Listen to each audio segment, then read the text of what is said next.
今回はガラス容器入りのキャンドルを作る時のグラス容器の選び方と、100円ショップで買える容器でもいいのかっていうことをお話しします。キャンドル材料の専門ショップで売っている容器もあるんですが、実は100円ショップで売られている瓶でも物によっては使うことができます。私はキャンドル作りを始めた頃はどんな容器なら使っていいかだったり、割れちゃったりしないかって迷うことがあったので、いろいろ試して今はこんなに瓶がお家に溜まってしまいました。初めての方におすすめの100円ショップの瓶だったり、選ぶ時の注意ポイントなどもお話ししますので、ぜひ参考にしてみてください。でこの動画では初めに、耐熱グラスではなくてはいいのっていうところと、次にキャンドルグラスを選ぶポイントと注意すること、で3番目にセリアの瓶、最後にダイソーの瓶についてお話ししていきます。まずキャンドル用のグラスだったり耐熱の表記がない容器でも大丈夫なのかなって心配になると思います。キャンドル用のガラス瓶や耐熱ガラスの容器を使うことに越したことはないんですが、実際にキャンドルを注漏して何度も燃焼実験をして割れないと確信が持てれば、キャンドル用のガラス瓶や耐熱ガラスの容器ではなくても大丈夫です。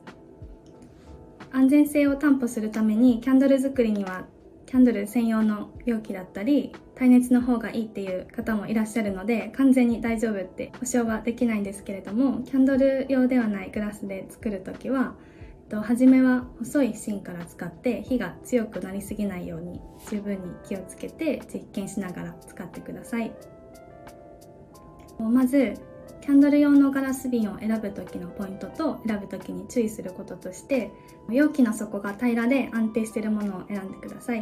で当たり前のことなんですが、下に行くにつれて狭くなっていく容器だとろうの溶け具合が上の方と下の方で違ってきてうまく燃えない可能性が出てきます。あとは下の方がちょっと細くちっちゃかったりして安定しないとキャンドルを灯している時に倒れたら危ないので、容器を選ぶならこういった安定しているものがいいです。で次に高さが高すぎないものを選んでください。理由としては、ろうがこのぐらいに少なくなった時に容器の中に熱がこもってしまって割れる危険があるからです。で、iHerb で人気のこのアロハベイというスピリチュアルなファームキャンドルがあるんですけれども、こちらの瓶は比較的分厚くて、私は最後の方までこんな感じで使っているんですが、容器が熱くなりすぎることはなくって無事に使えてます。でこれは、下の方が分厚くなっているのでさらに安心できる容器だなって思います。でこういったキャンドルもあるので、しっかりした瓶できちんと実験していれば高さが高い瓶でも大丈夫です。次にグラスが薄すぎないものを選んでください。で高すぎないことにもつながるんですが、薄くても熱で瓶が割れてしまう恐れがあるので、丈夫な瓶を選んでください。目安としてはこれぐらいのジャムとか蜂蜜とかの食品が入っているような瓶の厚さなら大丈夫で、ちょっと薄いなって思うものとして、ダイソーでガラスキャニスタっていうのがあるんですけど、こちらがダイソーのガラスキャニスターなんですけれども、キャンドル容器としてはちょっと薄いかもしれません。次に直径に関してです。直径に関してはできるだけ広口がいいんですけど、直径が8センチとか9センチ以上になってくると、ワックスだったりろうの種類によっては1つの芯では足りなくなってきて、例えば1つのキャンドルに2個とか3個とかの芯が必要になってくるので、初めての方は10センチ以下ぐらいの直径がいいと思います。例えば今のこのグラス容器だと上の方が6センチで、下の大きいところが8センチぐらいになっています。これが 255ml 入る容器なんですけれども、これだったらギリギリ1本の芯でも大丈夫かなって思います。で、逆に口が狭いことも高さが高すぎるのが良くないのと同じような理由で、口が狭いと瓶の中で熱がこもって瓶が割れてしまう可能性が少し高くなります。例えば牛乳瓶のような縦長で上の方の口が狭くなっているものがあって、で可愛いなって思うんですが、ちょっと注意が必要だなって思いますので、吸入瓶のような形をしたキャンドルを作るときは気をつけてください。他にはこういった丸とか四角とか八角形とか以外の複雑な形をした瓶もキャンドルの溶け具合がまだらになってしまうので、慣れてない初めの方はあんまり使わない方がいいかなって思います。他にも、金魚鉢みたいなちょっと下が丸めのガラス容器もあると思います。神山キャンドルさんなどのキャンドル専門ショップで売ってたので、そういったキャンドル材料のお店から買うなら、そういう上が狭くなっている容器でも問題ないと思います。で、金魚鉢みたいなちょっと下が丸めのグラスはバブルボールと呼ばれてて、ジェルキャンドルにぴったりですごく可愛いなって思います。バブルボールを使う際はしっかりしたガラス容器を選ぶようにしてください。次に大きさも注意してください。はじめは大きくても 300ml ぐらいのサイズがいいと思います。大きいと作るのも大変ですし、燃焼実験する時も時間がかかってしまうので、はじめは60から 300ml 容器がちょうどいいかなって思います。これは 68ml の容器で、これが190で、これが 255ml の容器なので、これぐらいがちょうどいいかなって思います。私は小さいこの 68ml のやつは精油のアロマキャンドルを作るときに使ってます。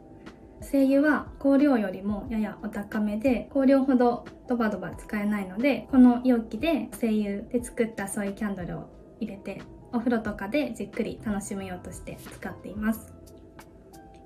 香料で作ったアロマキャンドルの通常使いには150から 200ml ぐらいが個人的にはちょうどいいなって思います。他にも容器を選ぶときに蓋も気になるポイントかなと思います。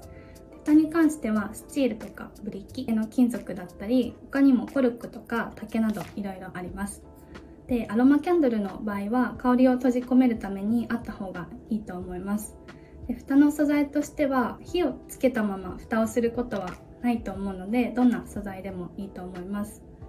例えば植物性のワックスで作ったキャンドルだったり、精油を使ったキャンドルだとコルクや竹など自然な感じを出すのがいいかもしれませんし、ブリキなどの金属も頑丈ですごくいいと思います。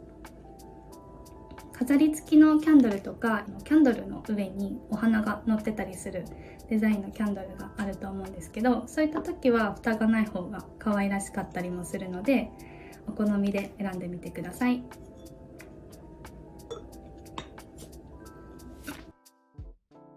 次にセリアさんの瓶を紹介します。セリアは瓶の形や大きさなどの品揃えが本当に豊富で、代官山の店舗だといつも横に 1.5 から2メートルぐらいの棚にぎっしり詰まってます。で、ほとんどが日本のガラスの卸売会社から購入したもののようで、形は一般的な丸いものから四角形だったり、あとはこういった八角形、12角形とか、これは24角なんですけど、こういうものまですごくたくさんあります。他にも取っ手付きのものなんかもあって想像力が広がるなと思いました。蓋も大体のものはこういったゴールドとシルバーの2種類があって、他にも黒とか白とかお花の柄の蓋もあったので、お好みのものが見つかると思います。個人的に気に入ってたのはこの24角の 130ml 入る容器なんですけど、他にも八角の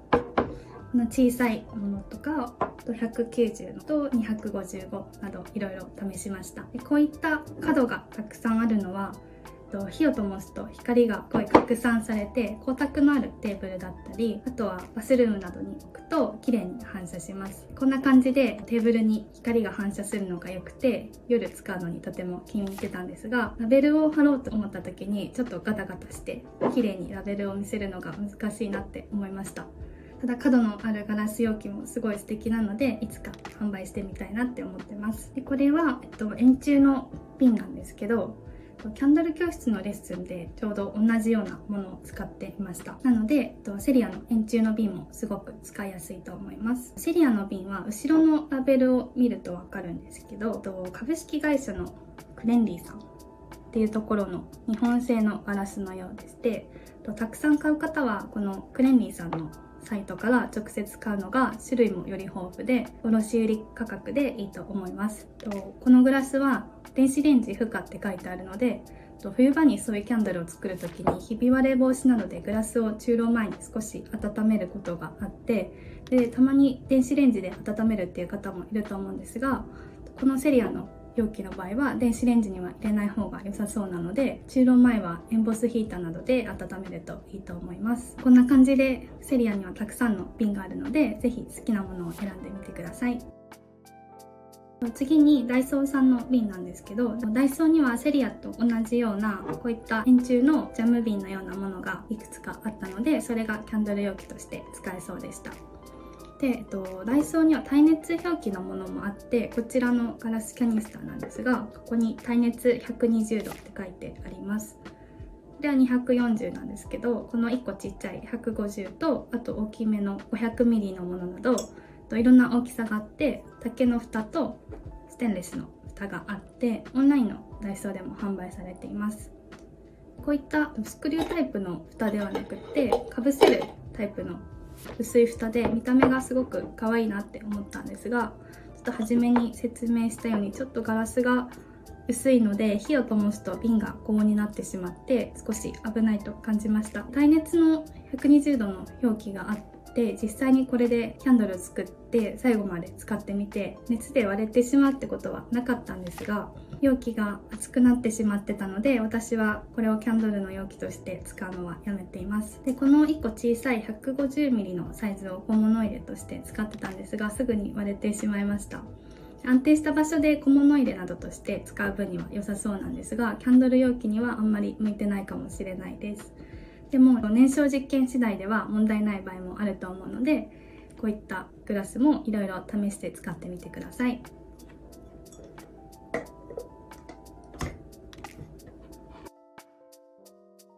100円ショップやキャンドル材料の専門ショップ以外でも楽天でガラス容器が豊富にあったり、あと Amazon では海外のキャンドルグラス容器がたくさんあります。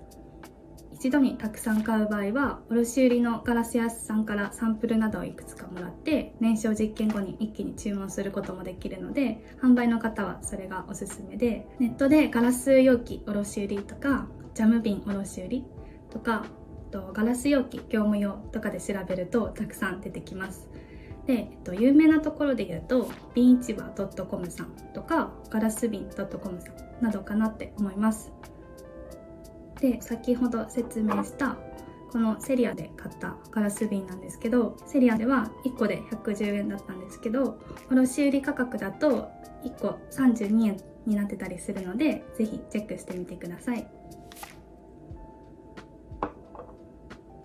私はこういうガラス瓶はネットで買ってますし、他にもいつも使ってるこのお気に入りのグラスもネットで買ってます。本当に種類が豊富で、こんなちっちゃいものから中くらいのもの、あとは四角いものとかもあったので、選んでてすごく楽しくなります。容器を見つけた後もきちんとキャンドル容器として使えるかだったり、危なくないかを実験して安全にキャンドルを灯せるようにしてください。今日もご視聴ありがとうございました。バイバーイ。